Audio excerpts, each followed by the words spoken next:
الحمد لله نحمده ونستعينه ونؤمن به ونتوكل عليه ونعوذ بالله من شرور أنفسنا ومن سيئات أعمالنا من يهده الله فلا مضل له ومن يضلل فلا هادي له وأشهد أن لا إله إلا الله وحده لا شريك له لا ضد له ولا ند له ولا مثيل ونشهد أن محمدا عبده ورسوله وحبيبه وخليله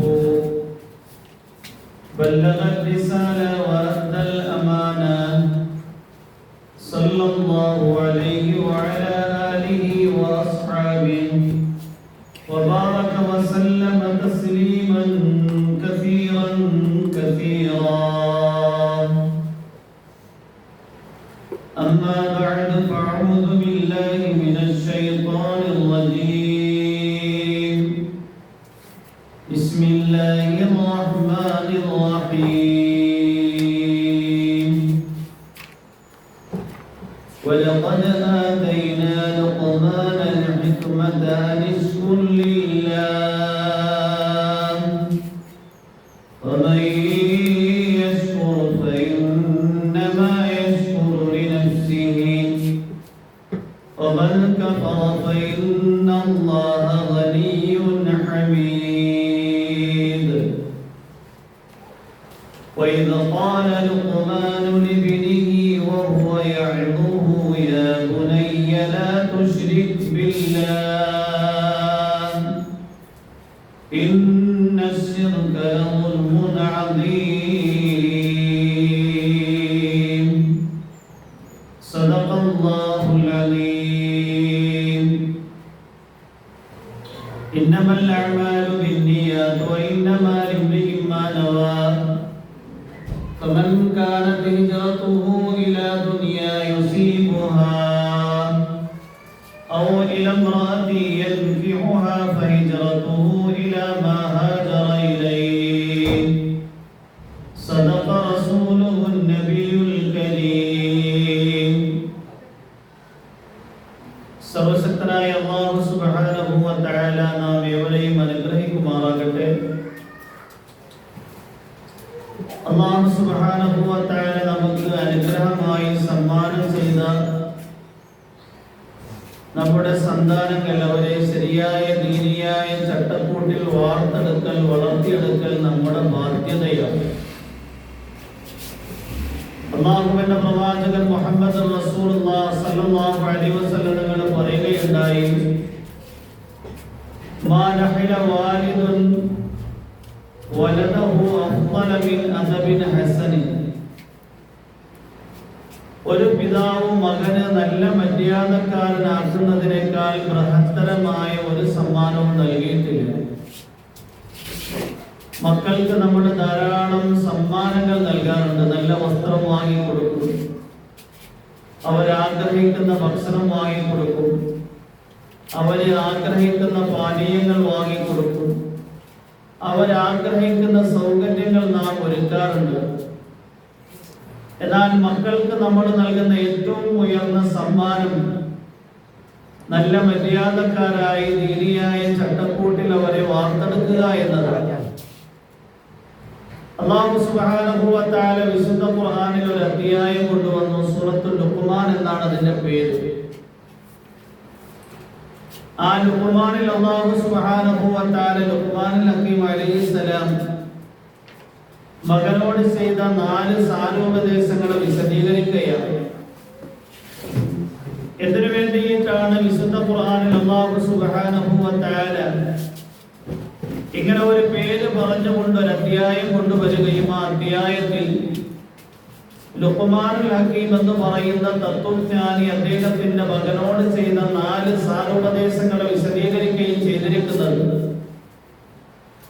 നമ്മൾ ഓരോരുത്തരും സമൂഹത്തിന്റെ ഇടയിൽ ജീവിക്കുമ്പോൾ ജീവിതത്തിൽ പാലിക്കേണ്ടുന്ന നമ്മുടെ മക്കൾക്ക് ചെറിയ പ്രായം മുതൽ നൽകേണ്ടുന്ന ബൃഹത്തായ 4 ഗുണങ്ങളാണ്. ലുഖ്മാനുൽ ഹക്കീം അലൈഹിസ്സലാം ഒരു പ്രവാചകനല്ല, ഒരു തത്വജ്ഞാനിയായിരുന്നു. ഒരു യജമാനന്റെ കീഴിൽ വളർന്ന നീഗ്രയായ കറുത്ത അടിമയായിരുന്നു. എന്നാൽ അല്ലാഹു സുബ്ഹാനഹു വ തആല അദ്ദേഹത്തിന് തത്വജ്ഞാനത്തിന്റെ ധാരാളം ഉറവകൾ തന്നെ നൽകി. സൂറത്തുൽ ലുഖ്മാനിൽ അല്ലാഹു സുബ്ഹാനഹു വ തആല പറയുന്നുണ്ട്, വലഖദ് ആതൈനാ ലുഖ്മാനൽ ഹിക്മ, നാം ലുഖ്മാനുൽ ഹക്കീം അലൈഹിസ്സലാമിന് നൽകി അൽ ഹിക്മത, തത്വജ്ഞാനത്തിന്. അനിഷ്കുർ ലില്ലാഹ്, എന്നിട്ട് അല്ലാഹു നിർദ്ദേശം നൽകുകയാണ്, അല്ലാഹുവിന് നന്ദി രേഖപ്പെടുത്തുക. ومن يشكر فإنما يشكر لنفسه, ആര് അല്ലാഹുവിനെ നന്ദി രേഖപ്പെടുത്തുന്നുവോ അവൻ സ്വന്തം ശരീരത്തിനെ നന്ദി രേഖപ്പെടുത്തുന്നവനാണ്. അതായത് അല്ലാഹുവിനെ ശുക്ർ ചെയ്യുന്നതിന്റെ പേരിൽ അല്ലാഹുവിന്റെ സ്ഥാന വലിപ്പങ്ങൾക്ക് യാതൊരു വർധനവും സംഭവിക്കില്ല. നേരെ മറിച്ച് ആ ശുക്ർ ചെയ്തവൻ അല്ലാഹുവിന് നന്ദി രേഖപ്പെടുത്തിയവന് പ്രയോജനം കിട്ടുമെന്ന് സാരം.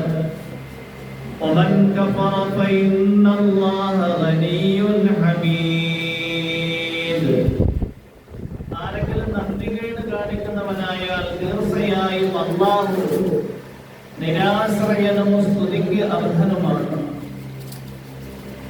അപ്പോൾ ഈ ആയത്തിൽ അല്ലാഹു സുബ്ഹാനഹു വ തആല ലുഖ്മാനുൽ ഹക്കീം അലൈഹിസ്സലാമിന് തത്വജ്ഞാനം നൽകിയെന്ന് അറിയിക്കുകയാണ്.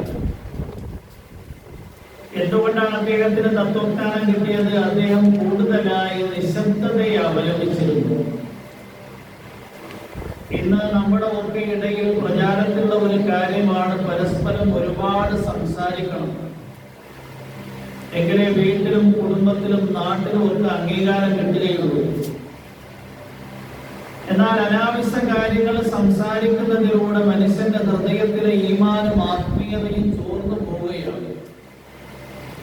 അല്ലാഹുവിന്റെ പ്രവാചകൻ മുഹമ്മദ് റസൂലുള്ളാഹി സ്വല്ലല്ലാഹു അലൈഹി വസല്ലം തങ്ങൾ പറയുകയുണ്ടായി, അവ്വലുൽ ഇബാദത്തി അസ്സംതു, ഇബാദത്തുകളിൽ ആദ്യത്തേത് നിശബ്ദതയാണ്, അനാവശ്യമായ കാര്യങ്ങൾ സംസാരിക്കാതിരിക്കലാണ്. ഇന്ത്യയിൽ ജീവിച്ച് മരണപ്പെട്ടു പോയ വലിയ ഒരു ആത്മീയ പരിജ്ഞാനി ഉണ്ടായിരുന്നു. ഒരു ഭാഗത്ത് ഇൽമിന്റെ നിറകുടമായിരുന്നു, മറുഭാഗത്ത് ആത്മീയതയുടെ പ്രതീകമായിരുന്നു. ലോകമെമ്പാടും അംഗീകരിച്ചിരുന്ന വലിയ ഒരു മഹാനായിരുന്നു ശൈഖുൽ ഹദീസ് മൗലാന സക്കരിയ റഹിമഹുല്ലാഹ്. ഇന്ത്യയിൽ ജീവിച്ചു, ധാരാളം ഗ്രന്ഥങ്ങൾ എഴുതി. ഇന്ത്യയിലെ ഉത്തർപ്രദേശ് സഹാറൻപൂർ എന്ന് പറയുന്ന പ്രദേശത്തുണ്ടായിരുന്ന മനാഖിറുൽ ഉലൂമിൽ വർഷങ്ങളോളം ബുഖാരിയുടെയും സിഹാബിന്റെയും ഹദീസിന്റെ ദർസ് നടത്തി. ഹദീസിന്റെ വിഷയത്തിൽ ധാരാളം ഗ്രന്ഥങ്ങൾക്ക് ശറഹ് വിശദീകരണം എഴുതിയ മഹാനാണ്. പിന്നീട് മസ്ജിദ് നബവിയിൽ പോയി ബുഖാരി ശരീഫിന്റെ ഹദീസിന്റെ ദർസ് നടത്തി. അവിടെ വെച്ച് മരണപ്പെട്ട് ജന്നത്തുൽ ബഖീഇൽ അന്ത്യവിശ്രമം കൊള്ളുന്ന മഹാനാണ് ശൈഖുൽ ഹദീസ് മൗലാന സക്കരിയ സാഹിബ് റഹിമഹുല്ലാഹ്. മഹാനവറുകൾ എഴുതിയ അദ്ദേഹത്തിന്റെ തന്നെ ഒരു ജീവചരിത്രമുണ്ട്, അപ്പീതി എന്നാണ് അതിന്റെ പേര്. അതിൽ മഹാനവറുകൾ എഴുതുന്നുണ്ട്, എന്റെ ചെറിയ പ്രായം കുട്ടിയായിരിക്കുമ്പോൾ കുട്ടികളിൽ ഉണ്ടായിരുന്ന വികൃതിയും അധികമായ സംസാരവും എന്നിലുണ്ടായിരുന്നു. ഒരു ദിവസം എന്റെ ബാപ്പയുടെ സഹോദരനായ മൗലാന ഇലിയാസ് സാഹിബ് റഹിമഹുല്ലാഹ് എന്റെ അടുക്കൽ വന്നിട്ട് പറഞ്ഞു, മോനെ, നീ 6 ആഴ്ച നിശബ്ദനായിരിക്കുകയാണെങ്കിൽ നിന്നെ വലിയ ഒരു കുത്തുപാക്കാം.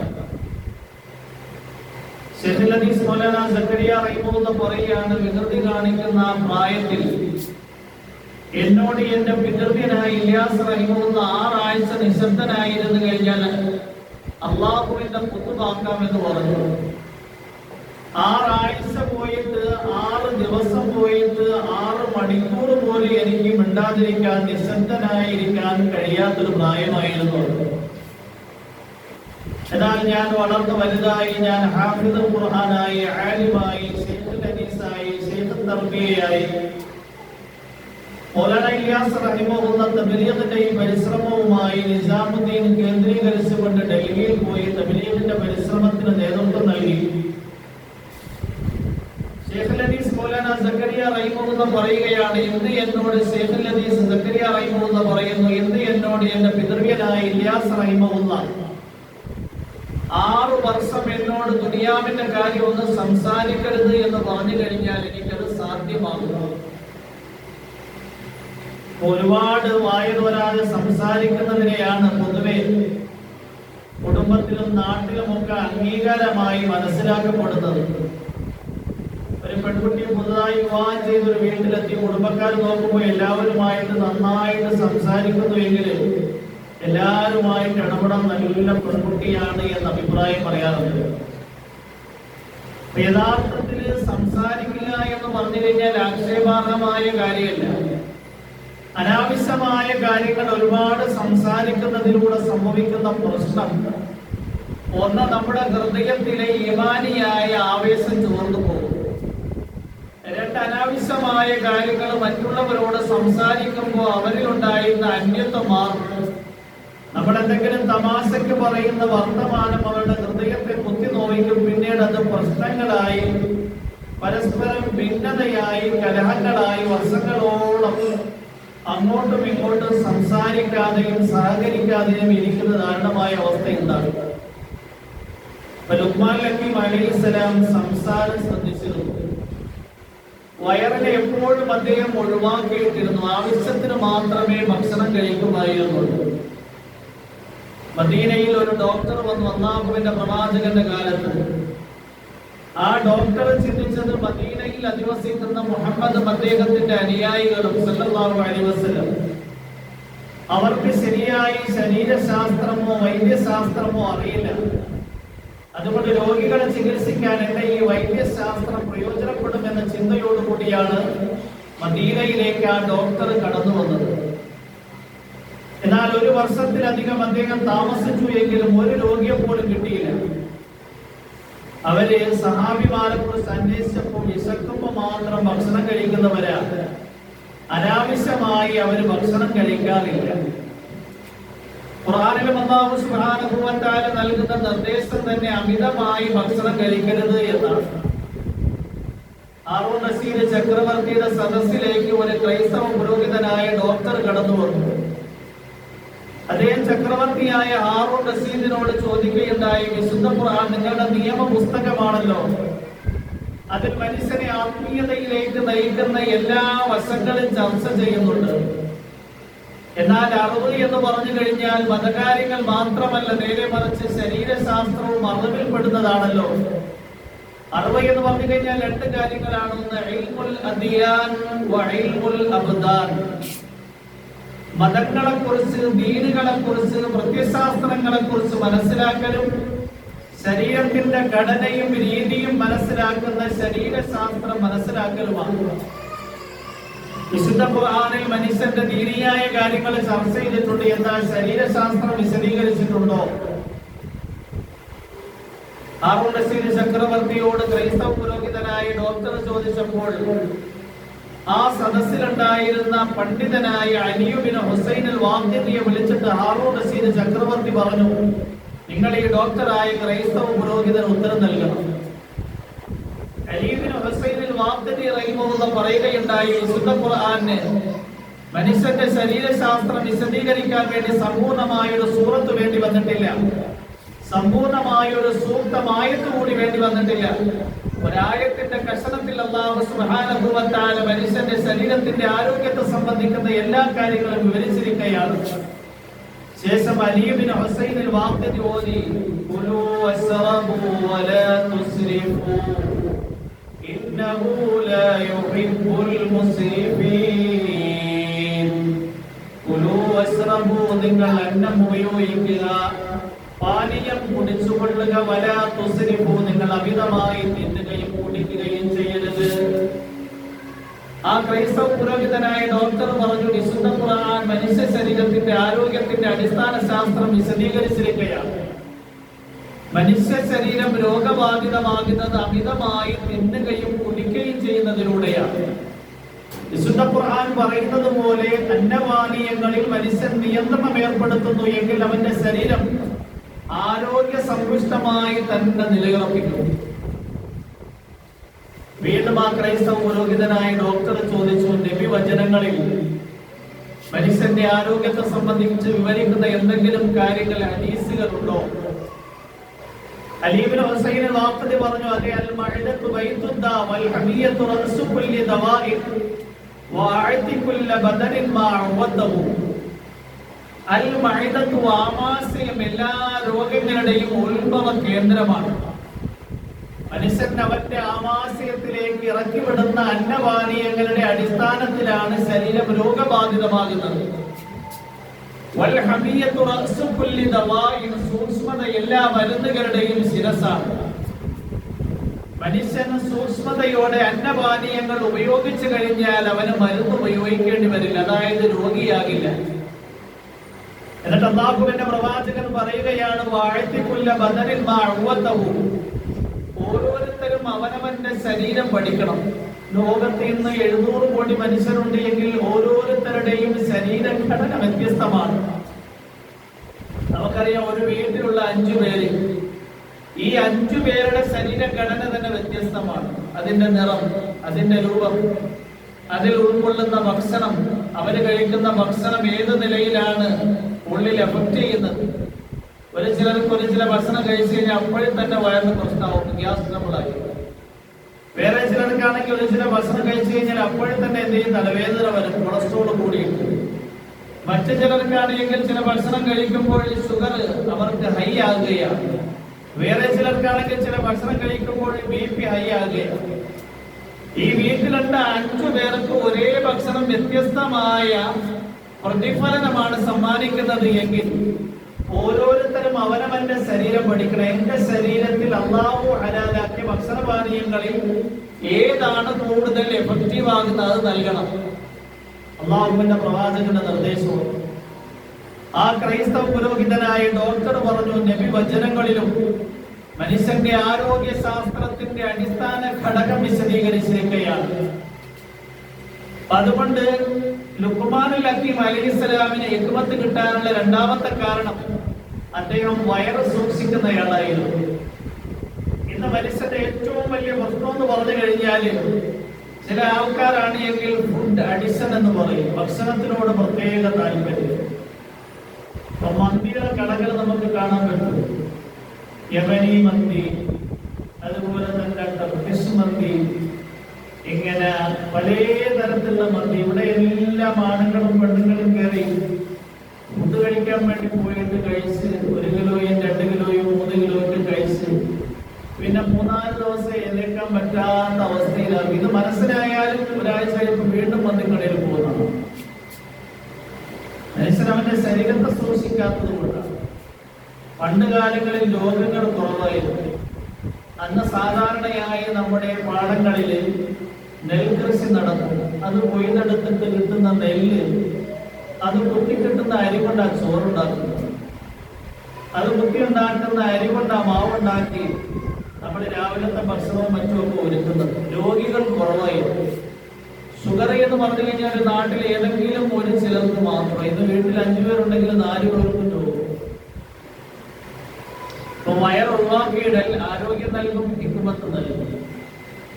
മൂന്നാമതായി ലുഖ്മാൻ ഹക്കീം അലൈഹിസ്സലാം രാത്രി കുറച്ച് ഉറങ്ങുമായിരുന്നു.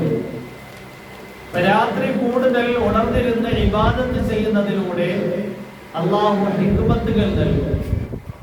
ഖുർആനിൽ അല്ലാഹു പറയുന്നത്, വലഖദ് ആതൈനാ ലുഖ്മാനൽ ഹിക്മ, നാം ലുഖ്മാനുൽ ഹക്കീം അലൈഹിസ്സലാമിന് ഹിക്മത്ത് നൽകി. ധാരാളം ഹിക്മത്തുകളുണ്ട്. 1000ഓളം ഹിക്മത്തുകൾ മുഫസ്സിരീങ്ങൾ വിശദീകരിച്ചിട്ടുണ്ട്. അല്ലാമ ഇബ്നു കസീർ അദ്ദേഹത്തിന്റെ തഫ്സീറിൽ വിശദീകരിച്ചിരിക്കുന്ന ഹിക്മത്തുകളിൽ ഒരു ഹിക്മത്ത്, ലുഖ്മാൻ ഹക്കീം അലൈഹിസ്സലാം ഒരു യജമാനന്റെ അടിമയായിരുന്നു. ഒരു ദിവസം യജമാനൻ വന്നിട്ട് പറഞ്ഞു, നിങ്ങളൊരു ആടറുത്ത് അതിന്റെ ഏറ്റവും നല്ല ഭാഗം എനിക്ക് കൊണ്ടുവരണം. അടിമയായി ലുഖ്മാൻ ഹക്കീം അലൈഹിസ്സലാം ഒരു ആടറുത്തു. അതിന്റെ ഹാർട്ട്, ഹൃദയത്തിന്റെ ഭാഗം യജമാന്റെ അടുക്കൽ സമർപ്പിച്ചു. മാസങ്ങൾ പലതും കഴിഞ്ഞു. വീണ്ടും ലുഖ്മാൻ ഹക്കീം അലൈഹിസ്സലാമിനെ യജമാനൻ വിളിച്ചിട്ട് പറഞ്ഞു, ഒരു ആടറുത്ത് അതിന്റെ ഏറ്റവും കെട്ട ഭാഗം നിങ്ങൾ കൊണ്ടുവന്നു. അപ്പോഴേ ലുഖ്മാൻ ഹക്കീം അലൈഹിസ്സലാം ആടറുത്തിട്ട് ഹാർട്ടാ കൊണ്ടുവന്നു. അപ്പൊ യജമാനൻ ചോദിച്ച് നിങ്ങൾ ഏറ്റവും കെട്ട ഭാഗം കൊണ്ടുവരണം എന്ന് പറഞ്ഞപ്പോ ഞാൻ വിചാരിച്ചു വല്ല കുടലോ ചെറുകുടലോ വൻകുടലോ കൊണ്ടുവരും. ഇപ്പോഴും നിങ്ങൾ ആർട്ടാ കൊണ്ടുവന്നത്. നല്ലത് കൊണ്ടുവരാൻ വേണ്ടി പറഞ്ഞപ്പോ നിങ്ങൾ കരടല്ല കൊണ്ടുവന്നത്, നിങ്ങൾ ആർട്ടാ കൊണ്ടുവന്നത്. കാരണം എന്താണ്? ലുഖ്മാൻ ഹക്കീം അലൈഹിസ്സലാം പറഞ്ഞു, ഒരു ആടിന്റെ ഹൃദയം നന്നായാൽ ശരീരത്തിന്റെ എല്ലാ പാർട്സുകളും നല്ലതായിരിക്കും. ഒരാളിന്റെ ഹൃദയം ഹാർട്ട് ചീത്തയായാൽ ശരീരത്തിന്റെ മുഴുവൻ പാർട്സുകളും ചീത്തയായിരിക്കും. ഒരു മൃഗത്തിന്റെ ഹൃദയവുമായി ശരീരത്തിന് ബന്ധമുണ്ട് എങ്കിൽ മനുഷ്യന്റെ ഹൃദയം നന്നായാൽ ശരീരം മുഴുവൻ നന്നായി. മനുഷ്യന്റെ ഹൃദയം കെട്ടുപോയാൽ ശരീരം മുഴുവനും ചീത്തയായി. وَلَقَدْ آتَيْنَا لُقْمَانَ الْحِكْمَةَ നാം ലുഖ്മാനുൽ ഹക്കീം അലൈഹിസ്സലാമിന് തത്വജ്ഞാനം നൽകി. ആ തത്വജ്ഞാനത്തിൽ നിന്നുകൊണ്ട് മകന് നൽകിയ സാരോപദേശം ഖുർആൻ വിശദീകരിക്കുകയാണ്. وَإِذْ قَالَ لُقْمَانُ لِابْنِهِ وَهُوَ يَعِظُهُ يَا بُنَيَّ لَا تُشْرِكْ بِاللَّهِ إِنَّ الشِّرْكَ لَظُلْمٌ عَظِيمٌ. وَإِذْ قَالَ لُقْمَانُ ഹക്കീം അലൈഹിസ്സലാം പറഞ്ഞ സന്ദർഭം ശ്രദ്ധേയമാണ്. ലിബ്നിഹി അദ്ദേഹത്തിന്റെ മകനോട് വഹുവ യഇദുഹു ആ മകനോട് സാരോപദേശം ചെയ്യുന്ന വേളയിൽ യാ ബുനയ്യ ലാ തുശ്രിക് ബില്ലാഹ് എന്റെ പൊന്നുമോനെ നീ അല്ലാഹുവിന്റെ കൂട്ടത്തിൽ ഒന്നിനെയും പങ്കു ചേർക്കരുത്. ഇന്ന ശിർക ലദുൽമുൻ അദീം തീർച്ചയായും ശിർക്ക് ഗുരുതരമായ അക്രമമാകുന്നു. അപ്പൊ ആദ്യം എന്തിയാണ് ലുഖ്മാൻ ഹക്കീം അലൈഹിസ്സലാം മകന്റെ ഇസ്ലാഹുൽ അഖീദ എന്ന് പറയും, ആദർശം ശരിപ്പെടുത്തുക, വിശ്വാസം ശരിപ്പെടുത്തുക. ലുഖ്മാൻ ഹക്കീം അലൈഹിസ്സലാം മകന് നൽകിയ 4 ഉപദേശങ്ങളിൽ ഒന്ന് ഇസ്ലാഹുൽ അഖീദ ആദർശം ശരിപ്പെടുത്തൽ, 2 ഇസ്ലാഹുൽ അമൽ അമല് ശരിപ്പെടുത്തൽ, 3 ഇസ്ലാഹുൽ ഖൽഖ് സൃഷ്ടികളിൽ നന്മയുടെ പ്രവർത്തനങ്ങൾ ചെയ്യൽ, 4 ഇസ്ലാഹുൽ മുആശറ മനുഷ്യന്റെ കൾച്ചർ അവന്റെ സംസ്കാരം ശരിപ്പെടുത്തൽ. ഈ 4 സാരോപദേശമാണ് നൽകുന്നത്. അതിലാദ്യമായി നൽകുന്നത് ഇസ്ലാഹുൽ അഖീദ അവന്റെ ആദർശം അവന്റെ വിശ്വാസം ശരിപ്പെടുത്തണം. വിശ്വാസം എന്ന് പറഞ്ഞു കഴിഞ്ഞാൽ ഹൃദയത്തിൽ ശിർക്കില്ലാത്ത വിശ്വാസം ഉണ്ടാക്കണം. ഹൃദയത്തിൽ അല്ലാഹുവിന്റെ ഏകത്വവും അവനുമായുള്ള ബന്ധവും സ്ഥാപിച്ചു വെക്കണം. ശിർക്ക് എന്ന് പറഞ്ഞു കഴിഞ്ഞാൽ അല്ലാഹുവിന്റെ കൂട്ടത്തിൽ പാർണവന്മാരെ കൽപ്പിക്കണം. അല്ലാഹുവിന്റെ കൂട്ടത്തിൽ അല്ലാഹുവിന് സമനായി ഏതെങ്കിലും ശക്തിയോ വ്യക്തിയോ വസ്തുവോ ഉണ്ട് എന്ന് വിശ്വസിക്കൽ, ഇത് ശിർക്കാണ്. ഇങ്ങനെയുള്ള ശിർക്കിൽ നിന്ന് ഹൃദയം ഒഴിവാക്കണം. പിന്നെ ഹൃദയത്തിൽ സ്ഥാപിക്കേണ്ടത് യാഥാർത്ഥ്യം എന്താണ്? അല്ലാഹുവിന്റെ ഏകത്വം. ആ അല്ലാഹുവിന്റെ ഏകത്വം ഹൃദയത്തിൽ സ്ഥാപിക്കപ്പെട്ടു കഴിഞ്ഞാൽ അവന്റെ വ്യക്തി ജീവിതവും അവന്റെ കുടുംബ ജീവിതവും അവന്റെ സാമൂഹ്യ ജീവിതവും അവന്റെ സാമ്പത്തിക രംഗങ്ങളും ഹറാമിൽ നിന്ന് പരിശുദ്ധമായിരിക്കും. അതുകൊണ്ട് ആ ശേഷം പറയുന്നത് യാ ബുനയ്യ ഇന്നഹാ ഇൻ തകു മിസ്ഖാല ഹബ്ബത്തിൻ മിൻ ഖർദലിൻ ഫതകുൻ ഫീ സഖറത്തിൻ ഔ ഫിസ് സമാവാതി ഔ ഫിൽ അർളി യഅതി ബിഹല്ലാഹ് ഇന്നല്ലാഹ ലതീഫുൻ ഖബീർ. യാ ബുനയ്യ എന്റെ പൊന്നുമോനെ ഇന്നഹാ ഇൻ തകു മിസ്ഖാല ഹബ്ബത്തിൻ മിൻ ഖർദലിൻ തീർച്ചയായും കാര്യം നീ പ്രവർത്തിക്കുന്ന ഒരു കടുകിന്റെ അംശം വരുന്ന നന്മയാണെങ്കിലും തിന്മയാണെങ്കിലും വതകുൻ ഫീ സഖറത്തിൻ അത് പർവ്വതത്തിൽ നീ ഇരുന്നു കൊണ്ട് പ്രവർത്തിക്കുന്ന നന്മയും തിന്മയുമാണെങ്കിൽ ഔ ഫിസ് സമാവാതി അല്ലെങ്കിൽ ആകാശത്തിൽ വെച്ച് പ്രവർത്തിക്കുന്ന നന്മയാണെങ്കിലും തിന്മയാണെങ്കിലും ഔ ഫിൽ അർളി അല്ലെങ്കിൽ ഭൂമിയിൽ വെച്ച് പ്രവർത്തിക്കുന്ന നന്മയാണെങ്കിലും തിന്മയാണെങ്കിലും യഅതി ബിഹല്ലാഹ് നാളെ മഹ്ശറിൽ അല്ലാഹു അതൊക്കെ നിന്റെ അടുക്കൽ ഹാജരാക്കും. ഈ നിശയുടെ നിശബ്ദതയിൽ പ്രവർത്തിച്ച ഒരു കാര്യമായിരിക്കും. അല്ലാഹു അങ്ങനെ തന്നെ നിന്റെ അടുക്കൽ കൊണ്ടുവരും, നന്മയാണെങ്കിലും തിന്മയാണെങ്കിലും. ഈ ഒരു വിശ്വാസം ഹൃദയത്തിലുണ്ട് എങ്കിൽ മനുഷ്യൻ അവന്റെ ജീവിതത്തെ പാപത്തിൽ നിന്ന് പരിശുദ്ധമാണ്. അതുകൊണ്ട് ആദർശം വിശ്വാസം ശരിപ്പെടുത്തൽ. അള്ളാഹുവിന്റെ പ്രവാചകൻ മുഹമ്മദ് റസൂലുള്ളാഹി സ്വല്ലല്ലാഹു അലൈഹി വസല്ലം തങ്ങളുടെ കുടുംബമാകുന്ന അബ്ദുൽ മുത്തലിബിൽ ജനിക്കുന്ന മുഴുവൻ ആൺകുട്ടികൾക്കും പെൺകുട്ടികൾക്കും പഠിപ്പിച്ചു കൊടുത്തിരുന്ന ഒരു ആയത്തുണ്ട്. തൗഹീദിന്റെ സത്തയും ആശയവും അടക്കം ചെയ്തിരുന്ന ഒരു ആയത്തായിരുന്നു സൂറത്ത് ബനു ഇസ്രാഈലിന്റെ അവസാനത്തെ ആയത്ത്. അൽഹംദുലില്ലാഹില്ലദീ ലം യത്തഖിദ് വലദൻ വലം യകുൽ ലഹു ശരീകുൻ ഫിൽ മുൽകി വലം യകുൽ ലഹു വലിയ്യുൻ മിനദ്ദുല്ലി വകബ്ബിർഹു തക്ബീറാ. അൽഹംദുലില്ലാഹ്, സർവസ്തുതിയും അല്ലാഹുവാകുന്നു. ലം യത്തഖിദ് വലദൻ, അവൻ സന്താനങ്ങളെ സ്വീകരിച്ചിട്ടില്ല. വലം യകുൽ ലഹു ശരീകുൻ ഫിൽ മുൽകി, അധികാരത്തിൽ അവന്റെ കൂട്ടത്തിൽ പങ്കുകാരില്ല. വലം യകുൽ ലഹു വലിയ്യുൻ മിനദ്ദുല്ലി, നിന്ദ്യതയിൽ നിന്ന് അവരെ രക്ഷപ്പെടുത്താൻ ഒരാളുടെയും ആവശ്യമില്ല. കാരണം അല്ലാഹുവിനെ നിന്ദ്യപ്പെടുത്താൻ ആർക്കും കഴിയത്തില്ല, അല്ലാഹുവിനെ നിന്ദിക്കാൻ ആർക്കും കഴിയില്ല. വകബ്ബിർഹു തക്ബീറാ, അതുകൊണ്ട് അല്ലാഹുവിന്റെ വളർമയെ നിങ്ങൾ പ്രകീർത്തിക്കുക. അബ്ദുൽ മുത്തലിബിന്റെ ഗോത്രത്തിൽ ജനിക്കുന്ന മുഴുവൻ മക്കൾക്കും അല്ലാഹുവിന്റെ പ്രവാചകൻ ചെറിയ പ്രായത്തിൽ തന്നെ പഠിപ്പിച്ചു കൊടുത്ത ഒരു ആയത്താണ്. ചെറിയ പ്രായത്തിൽ തന്നെ ഹൃദയത്തിൽ അല്ലാഹുവുമായിട്ടുള്ള അഭേദ്യമായ ബന്ധമുണ്ടാകണം. സുഹൈൽ തസ്തരി എന്ന് പറയുന്ന വലിയ ഒരു മഹാനുണ്ട്. അദ്ദേഹം പറയുകയാണ്, എന്റെ എല്ലാ ഉയർച്ചയ്ക്കും കാരണം എന്റെ ഉമ്മാന്റെ സഹോദരൻ, എന്റെ മാമയായ മുഹമ്മദ് ബിൻ സവ്വാറാണ്. മുഹമ്മദ് ബിൻ സവ്വാർ എന്ന് പറയുന്ന എന്റെ മാമ എന്റെ ചെറിയ പ്രായത്തിൽ 3 വയസ്സായപ്പോ എന്നെ വിളിച്ചിട്ട് പറഞ്ഞു, മോനെ, നീ ഉറങ്ങുന്നതിന് മുമ്പ് നിന്റെ നാവ് കൊണ്ടല്ല ഹൃദയം കൊണ്ട് ഒരു മന്ത്രം 3 വട്ടം ഉരവിടണം. അല്ലാഹു ഹാദിരി, അല്ലാഹു നാദിരി, അല്ലാഹു ശാഹിദി, അല്ലാഹു മഈ. അല്ലാഹു ഹാദിരി, അല്ലാഹു എന്റെ കൂട്ടത്തിൽ സന്നിഹിതനാണ്. അല്ലാഹു ശാഹിദി, അല്ലാഹു എന്റെ എല്ലാ പ്രവർത്തനങ്ങൾക്കും സാക്ഷിയാണ്. അല്ലാഹു നാദിരി, അല്ലാഹു എന്നെ കണ്ടുകൊണ്ടേയിരിക്കുകയാണ്. അല്ലാഹു മഈ, അല്ലാഹു എന്റെ കൂട്ടത്തിലുണ്ട്. ഈ വചനം ഹൃദയം കൊണ്ട് 3 വട്ടം ഉരവിടാൻ വേണ്ടി നിർദ്ദേശിച്ചു. മുഹമ്മദ് ബിൻ സവ്വാർ എന്ന് പറയുന്ന എന്റെ മാമയുടെ നിർദ്ദേശപ്രകാരം ഞാൻ 3 വട്ടം ഉരവിട്ടു. വർഷങ്ങൾ പലതും കഴിഞ്ഞപ്പോ പിന്നീട് 7 വട്ടം ഉരവിടാൻ വേണ്ടി പറഞ്ഞു. ഞാൻ 7 വട്ടം ഉരവിട്ടു. അങ്ങനെ അതിന്റെ എണ്ണങ്ങൾ കൂടിക്കൊണ്ടേയിരുന്നു. എന്റെ ഹൃദയത്തിൽ കൊത്തിവെച്ച ഒരു യാഥാർത്ഥ്യം പോലെയായി. അല്ലാഹു എന്റെ കൂട്ടത്തിൽ സന്നിഹിതനാണ്.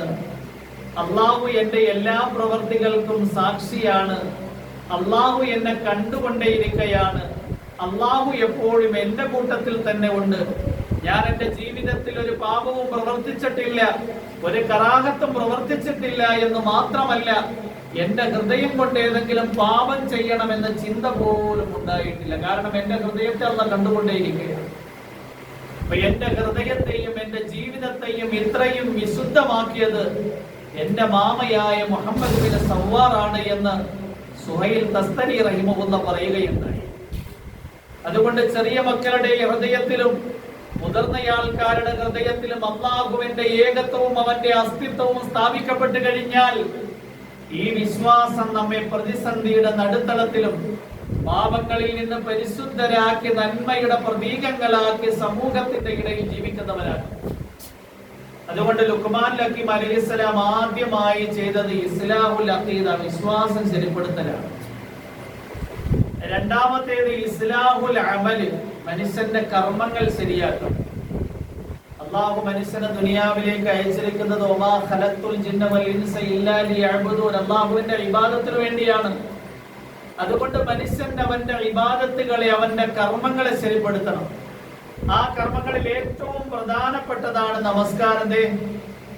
യാ ബുനയ്യ അഖിമിസ് സലാത, ലുഖ്മാൻ ഹക്കീം അലൈഹിസ്സലാം മകനോട് ചെയ്ത രണ്ടാമത്തെ സാരോപദേശമാണ്, മോനെ നീ നമസ്കാരം നിലനിർത്തണം, നമസ്കാരം ശരിപ്പെടുത്തണം. നമ്മുടെ മക്കൾക്കൊക്കെ നൽകേണ്ടുന്ന നിർദ്ദേശമാണ് നമസ്കാരത്തിൽ ശ്രദ്ധ പാലിക്കണമെന്ന്. എല്ലാവരുടെയും ഒരു ട്രെൻഡാണ്, നിസ്കരിക്കുന്നുണ്ട് പക്ഷേ നിസ്കാരത്തിൽ സമയം പാലിക്കാറില്ല. ഇവിടെ അഖീമിസ്സല എന്നാ പറഞ്ഞത്. ഇഖാമത്തുസ്സല എന്ന് പറഞ്ഞു കഴിഞ്ഞാൽ നിസ്കാരം എപ്പോഴെങ്കിലും തോന്നിയതുപോലെ നിർവഹിക്കലില്ല. ഒന്ന് അതിന്റെ സമയത്തെ പാലിക്കണം. കാരണം ഖുർആൻ ശരീഫിൽ തന്നെ അല്ലാഹു സുബ്ഹാനഹു വ തആല നമസ്കാരത്തിന്റെ മവാഖീത്തുകളെ കുറിച്ച് പറഞ്ഞിട്ടുണ്ട്. ബാങ്ക് കേട്ട് കഴിഞ്ഞാൽ മറ്റ് ജോലികളിൽ നിന്ന് ഒഴിവായി നമസ്കാരത്തിന് വേണ്ടി തയ്യാറാകണം. ആ നമസ്കാരത്തിന്റെ വുദു ശരിയാകണം, ആ നമസ്കാരത്തിന്റെ ഫാത്തിഹ ശരിയാകണം, ആ നമസ്കാരത്തിന്റെ നൃത്തം ശരിയാകണം, ആ നമസ്കാരത്തിന്റെ അത്തഹിയാത്ത് ശരിയാകണം. അല്ലാതെ എങ്ങനെയെങ്കിലും കാട്ടിക്കൂട്ടി കാക്ക കൊത്തുന്നത് പോലെയുള്ള നിസ്കാരം ആകരുത് എന്ന് സാരം. അള്ളാഹുവിന്റെ പ്രവാചകൻ ലോകത്തുള്ള മുഴുവൻ രക്ഷകർത്താക്കൾക്ക് നൽകുന്ന നിർദ്ദേശം തന്നെ മുറു ഔലാദക്കും ബിസ്സലാത്തി വഹും അബ്നാഉ സബ്അ സിനീൻ. നിങ്ങൾ നിങ്ങളുടെ മക്കളെ 7 വയസ്സുകാരാകുമ്പോൾ നിസ്കാരം കൊണ്ട് ഉപദേശിക്കണം എന്ന് പറഞ്ഞു കഴിഞ്ഞാൽ 7 വയസ്സാകുന്നതിന് മുമ്പ് തന്നെ നിസ്കാരത്തിന്റെ ഫർള്, വുദുവിന്റെ ഫർള്, ഫാത്തിഹ, തഹിയ്യാത്ത് ഇതെല്ലാം മക്കൾ പഠിച്ചിട്ടുണ്ടാകണം. എന്നിട്ട് നബി തങ്ങൾ പറയുകയുണ്ടായി, വദരിബൂഹും അലൈഹാ വഹും, അവരെ നിങ്ങൾ ആ നിസ്കാരം ഉപേക്ഷിക്കുന്നതിന്റെ പേരിൽ അടിക്കണം. വഹും അബ്നാഉ അശ്റ, അവര് 10 വയസ്സ് പ്രായമാകുമ്പോൾ, 10 വയസ്സായിട്ട് നിസ്കരിച്ചിട്ടില്ല എങ്കിൽ അടി കൊടുക്കണമെന്നാണ് ഇസ്ലാമിന്റെ നിർബന്ധം, നിയമം. രണ്ടാമതായി ഇസ്ലാഹുൽ അമല്, കർമ്മം ശരിയാക്കണം. ആ കർമ്മത്തിൽ ഏറ്റവും മർമ്മപ്രധാനമായത് നമസ്കാരം ശരിപ്പെടുത്തലാണ്. യാ ബുനയ്യ അഖിമിസ് സലാത്ത, മൂന്നാമത് നൽകുന്ന ഉപദേശം ഇസ്ലാഹുൽ ഖൽഖ്, ചെറിയ പ്രായം മുതൽ തന്നെ സ്വന്തം സുഹൃതങ്ങളിൽ മാത്രമായി പോകുക. ഞാൻ നിസ്കരിക്കുന്നു, എന്റെ വീട്ടിലെ എന്റെ എല്ലാവരും നിസ്കരിക്കുന്നു, എന്റെ കുടുംബത്തിലെ എന്റെ കൂട്ടുകാര് നിസ്കരിക്കണം, എന്റെ നാട്ടിലെ എന്റെ കൂട്ടുകാര് നിസ്കരിക്കണം, എല്ലാ മുസ്ലിമീങ്ങളും നമസ്കരിക്കണം. ഇസ്ലാമുൽ ഖൽഖ്. മകനോട് നിർദ്ദേശിക്കുന്ന ഉപദേശമാണ്, മോനെ നീ മാത്രം നിസ്കരിച്ചാൽ പോരാ, മോനെ നീ നന്മ ഉപദേശിക്കണം, വൻഹ അനിൽ മുൻകർ, നീ തിന്മയെ വിലക്കുകയും ചെയ്യണം. മനുഷ്യൻ സ്വന്തം സുഹൃത്തുക്കളിൽ വ്യാപൃതനായി കഴിഞ്ഞാൽ ജനങ്ങളുടെ ഇടയിൽ വലിയ അംഗീകാരമില്ല. അപ്പൊ ഇറങ്ങി നിസ്കാരത്തിന് വേണ്ടി വിളിക്കാൻ വേണ്ടി തുടങ്ങി കഴിഞ്ഞാൽ ഇയാൾക്ക് വേറെ ജോലിയൊന്നും ഇല്ലേ, കളിയാക്കാൻ തുടങ്ങും. അതുകൊണ്ട് ആ ദഅവത്തിന് ശേഷം അല്ലാഹു ഖുർആനിലൂടെ പറയുകയാണ്, ലുഖ്മാൻ ഹക്കീം അലൈഹിസ്സലാം നൽകുന്ന ഉപദേശം, വസ്ബിർ അലാ മാ അസാബക് ഇന്ന ദാലിക മിൻ അസ്മിൽ ഉമൂർ. മോനെ, ജനങ്ങളുടെ ഇടയിൽ നീ സാരോപദേശം നൽകുമ്പോ ജനങ്ങളിൽ നിന്ന് ധാരാളം കുത്തുവാക്കുകൾ നീ കേൾക്കേണ്ടി വരും, ധാരാളം അനിഷ്ടകരമായ കാര്യങ്ങൾ കാണേണ്ടി വരും. ആ സന്ദർഭത്തിൽ ക്ഷമയോടെ അതിനെ നീ നേരിടണം, നീ അതിൽ തന്നെ ഉറച്ചു നിൽക്കണം. അപ്പൊ ഇസ്ലാഹുൽ ഖൽഖ് ചെറിയ പ്രായം മുതൽ തന്നെ നമ്മൾ ചെയ്യണം, മക്കളെ കൊണ്ട് ചെയ്യിപ്പിക്കണം. മോനെ, നീ നിസ്കരിക്കുന്നുണ്ട് നിന്റെ വീട്ടിൽ, നിന്റെ കുടുംബത്തിൽ, നിന്റെ പ്രായത്തിൽ നാം നിസ്കരിക്കുന്നില്ല. നമ്മുടെ അയൽപക്കത്ത് താമസിക്കുന്ന ഇന്നയാള്, അയാളുടെ മകൻ നിസ്കരിക്കുന്നില്ല. പെൺകുട്ടികളാണ് എങ്കിൽ വീട്ടിൽ നിസ്കരിക്കുന്ന പെൺകുട്ടികളോട്, മോളെ നിന്റെ കൂട്ടുകാരികൾ നിസ്കരിക്കുന്നുണ്ടോ അന്വേഷിക്കണം. ചെറിയ പ്രായത്തിൽ തന്നെ ആൺകുട്ടികളെ നന്മയിലേക്ക് ആനയിക്കുന്ന, പെൺകുട്ടികളെ ദീനിലേക്ക് ആനയിക്കുന്ന ഗുണമുണ്ടായി കഴിഞ്ഞാൽ ദീനിന് വലിയ സഹായകരമായിരിക്കും. അതുകൊണ്ട് മൂന്നാമതായി പറയുന്നത് ഇസ്ലാഹുൽ ഖൽഖ്, സൃഷ്ടികളിൽ നന്മയുടെ പ്രവർത്തനം ചെയ്യണം. നാലാമത് പറയുന്നത് ഇസ്ലാഹുൽ മുആശറ, മനുഷ്യൻ ഒറ്റയ്ക്കല്ല, നേരെ മറിച്ച് മനുഷ്യൻ സമൂഹ ജീവിയാണ്. വീട്ടിൽ തന്നെ ഭാര്യയുണ്ട്, മക്കളുണ്ട്, മാതാപിതാക്കളുണ്ട്, സഹോദരി സഹോദരന്മാരുണ്ട്, കുടുംബത്തിലാണെങ്കിൽ കുടുംബക്കാരുണ്ട്, നാട്ടിലാണെങ്കിൽ അയൽവാസികൾ, നാട്ടുകാരുണ്ട്. നമ്മൾ എവിടെ പോയാലും കുറെ മനുഷ്യർ നമ്മുടെ കൂട്ടത്തിലുണ്ട്. അപ്പൊ നമ്മൾ കൾച്ചർ, സംസ്കാരം ശ്രദ്ധിക്കണം. മനുഷ്യരോട് എങ്ങനെയാണ് സഹവർത്തിത്തോടെ വർദ്ധിക്കേണ്ടത് എന്നതിനെ കുറിച്ച് ലുഖ്മാൻ ഹക്കീം അലൈഹിസ്സലാം മകന് നൽകുന്ന ഉപദേശമാണ്. ഇതേ നോക്ക്, ولا تصعر خدك للناس ولا تمشي في الأرض مرحا إن الله لا يحب كل مختال فخور واقصد في مشيك واغضض من صوتك إن أنكر الأصوات لصوت الحمير. ഇതിൽ 4 കാര്യങ്ങളാണ് പറയുന്നത്. ഒന്നാമതായി വലാ തുസഖിറ ഖദ്ദക ജനങ്ങൾക്ക് വേണ്ടി ഒരിക്കലും നീ നിന്റെ കൗളിനെ തിരിച്ചു കളയരുത്. ജനങ്ങളെ കാണുമ്പോൾ ഒരിക്കലും നീ മുഖം തിരിച്ചു കളയരുത്. പ്രസന്നവദനായിട്ടായിരിക്കണം എല്ലാവരെയും നേരിടേണ്ടത്. നമ്മളോട് ദേഷ്യമുള്ളവർ, നമ്മളോട് അറപ്പും വെറുപ്പുള്ളവര്, നമ്മളെ ദ്രോഹിച്ചവര്, അവരെ കാണുമ്പോൾ നമ്മൾ പ്രസന്നവദനായി സലാം പറയണം. അല്ലാഹുവിന്റെ പ്രവാചകൻ പഠിപ്പിച്ചാണ് ലാ തഹഖിറന്ന മിനൽ മഅറൂഫ് ശൈഅൻ വലൗ അൻ തൽഖാ അഖാക ബിവജ്ഹിൻ തരീഖ്. നീ ഒരു സുഹൃതത്തെയും നിസാരവൽക്കരിക്കരുത്. അതിന്റെ സഹോദരന്റെ മുഖത്ത് പ്രസന്നവദനായി നോക്കലാണെങ്കിൽ, കടുപ്പത്തോടു കൂടിയല്ല നോക്കേണ്ടുന്നത്, ഗൗരവഭാവത്തിലല്ല. മുഖം ഒന്ന് സോഫ്റ്റ് ആക്കി വരും. ഇത് ചെറിയ പ്രായം മുതൽ നമ്മുടെ ആൺമക്കളെയും പെൺമക്കളെയും പഠിപ്പിക്കും.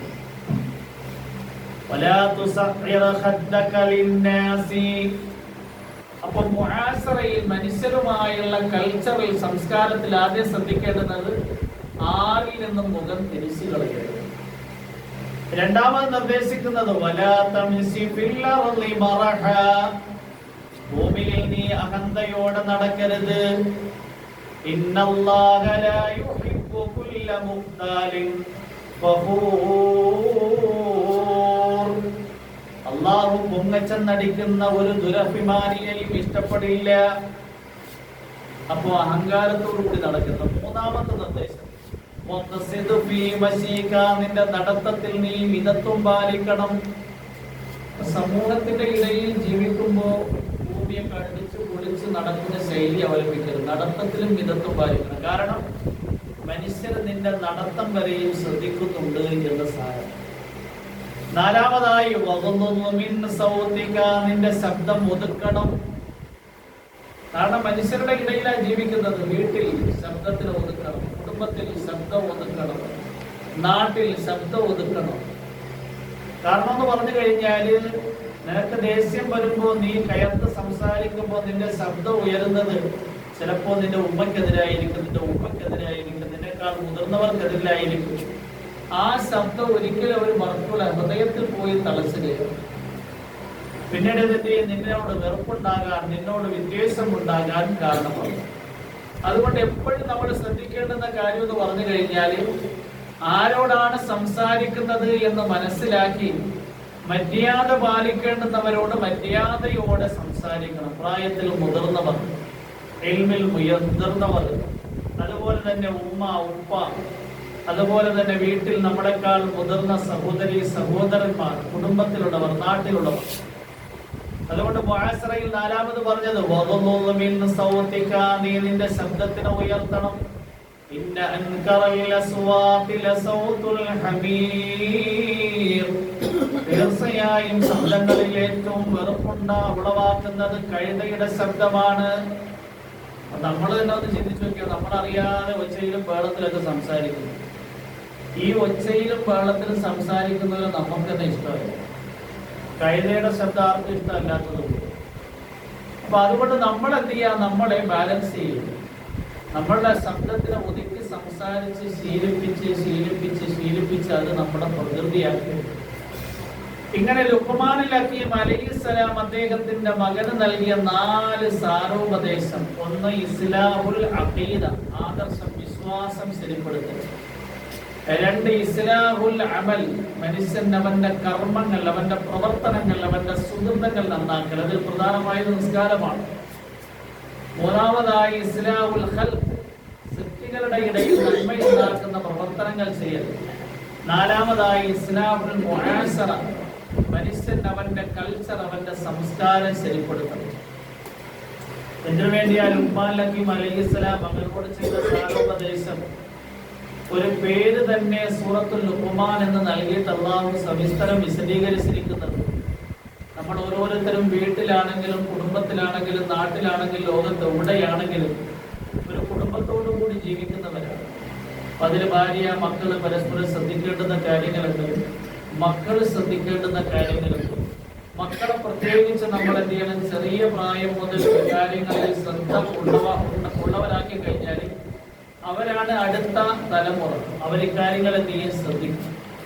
അതുപോലെ തന്നെ മക്കളെ നമ്മൾ ചെറിയ പ്രായത്തിൽ തന്നെ അള്ളാഹുവിന്റെ പ്രവാചകൻ പറഞ്ഞതാണ്, അദ്ദിബു ഔലാദക്കും അലാ സലാസത്തി ഹിസാല്.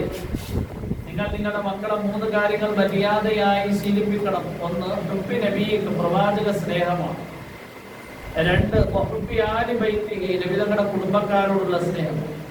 3 തിലാവത്തുൽ ഖുർആൻ, ഖുർആനിന്റെ പാരായണം. ആൺമക്കളെയും പെൺമക്കളെയും ഖുർആനുമായി നല്ല ബന്ധമുള്ളവരാണ്. പ്രത്യേകിച്ച് ഇന്ന് വലിയ ഫിത്നയുടെ കാലമാണ്.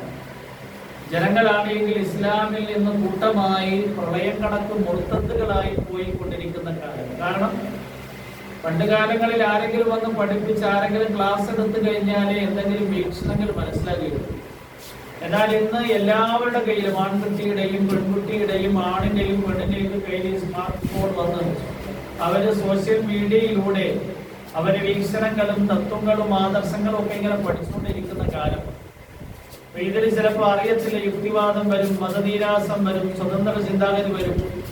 ഇതിനെല്ലാം ഉള്ള പരിഹാരം എന്താണ്? ആൺമക്കളെയും പെൺമക്കളെയും ഖുർആൻ പഠിപ്പിക്കൽ.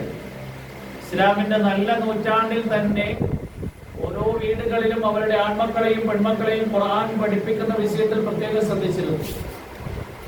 അല്ലാമ അസ്മഈ എന്ന് പറയുന്ന അറബി ഭാഷാ പണ്ഡിതൻ ഒരിക്കൽ വീട്ടിൽ നിന്ന് വെളിയിലേക്ക് ഇറങ്ങി നടക്കുമ്പോൾ 5 വയസ്സുകാരിയായ ഒരു പെൺകുട്ടിയെ കാണാനിടയായി.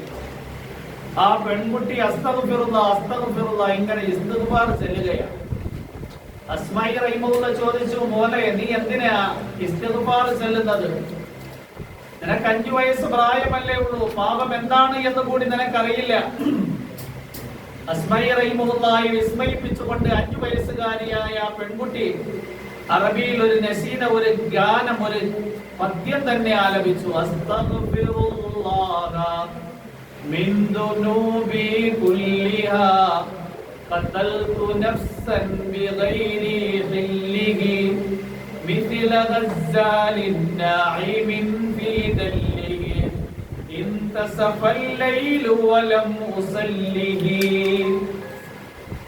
ആ പദ്യത്തിന്റെ പ്രാസം കേട്ടപ്പോ അസ്മഈ റഹിമഹുല്ലാ ആശ്ചര്യഭരിതനായി സ്തരിച്ചു നിന്നുപോയി. 5 വയസ്സുകാരിയായ പെൺകുട്ടി ഇത്രയും നല്ല ഭാഷാ ഘടനയുള്ള ഒരു അറബി നസീദ് ആലപിക്കുകയാണല്ലോ.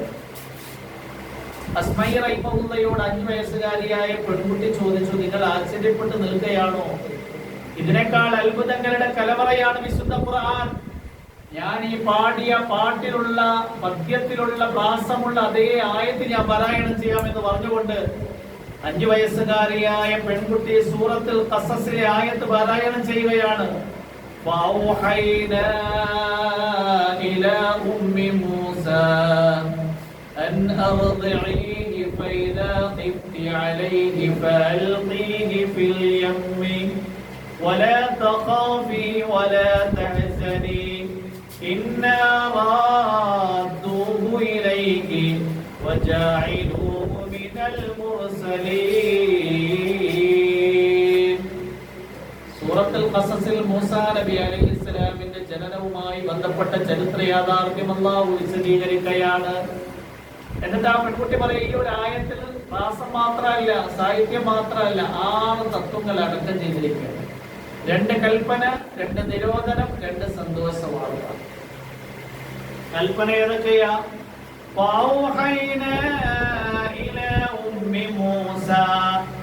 നാം മൂസായുടെ മാതാവിലേക്ക് സന്ദേശം അറിയിച്ചു. നീ മൂസയെ പാല് കുടിപ്പിക്കണം. മൂസയെ ഫിർഔനും അവന്റെ കിങ്കരന്മാരും റാഞ്ചിയെടുക്കും എന്ന് പേടിക്കുന്നു എങ്കിൽ അവനെ നദിയിലേക്ക് ഇട്ടേക്കുക. 2 കൽപ്പന, 1 പാല് കുടിപ്പിക്കുക, 2 നദിയിലേക്ക് ഇട്ടേക്കുക. 2 കാര്യങ്ങൾ നിരോധിക്കുക. വലാ തഖാഫി വലാ തഹ്സനി, നീ പേടിക്കണ്ട, നീ ദുഃഖിക്കണ്ട. പേടിക്കണ്ട, ദുഃഖി, 2 നിരോധിക്കുക. 2 സന്തോഷ വാർത്ത. ഇന്നാ റാദ്ദൂഹു ഇലൈകി, ആ മകനെ നിന്റെ കയ്യിലേക്ക് ഞാൻ മടക്കി ഏൽപ്പിക്കും. 2ാമത്തെ സന്തോഷ വാർത്ത. വജാഇലൂഹു മിനൽ മുർസലീൻ, ആ മൂസയെ പ്രവാചകന്മാരുടെ ഗണത്തിൽ ഞാൻ പെടുത്തുകയും ചെയ്യും. 5 വയസ്സുകാരിയായ ഒരു പെൺകുട്ടി ഒരു ആയത്ത് മനനം ചെയ്യുക മാത്രമല്ല, കേവലം അതിന്റെ അർത്ഥങ്ങൾ മനസ്സിലാക്കുക മാത്രമല്ല, ആ ആയത്തിന്റെ ഉള്ളിൽ അടക്കം ചെയ്തിരിക്കുന്ന 6 തത്വങ്ങളും മനസ്സിലാക്കുകയാണ്. അപ്പൊ ഇസ്ലാമിന്റെ നല്ല നൂറ്റാണ്ടിൽ ഏത് നിലയിലായിരിക്കും ഖുർആനിനെ പ്രവർത്തനം നടന്നിട്ടുണ്ടാവില്ല. അതുകൊണ്ട് ഇന്ന് യുക്തിവാദവും മതനീരാസവും സ്വതന്ത്ര ചിന്താഗതിയും വളരെ കൂടുതൽ യുക്തിവാദികളും മറ്റും പ്രചരിപ്പിക്കുന്ന ഈ സന്ദർഭത്തിൽ നമ്മുടെ ആൺമക്കളെയും പെൺമക്കളെയും വീട്ടിലും എവിടെയാണെങ്കിലും ഖുർആൻ നല്ലതുപോലെ പഠിപ്പിക്കണം.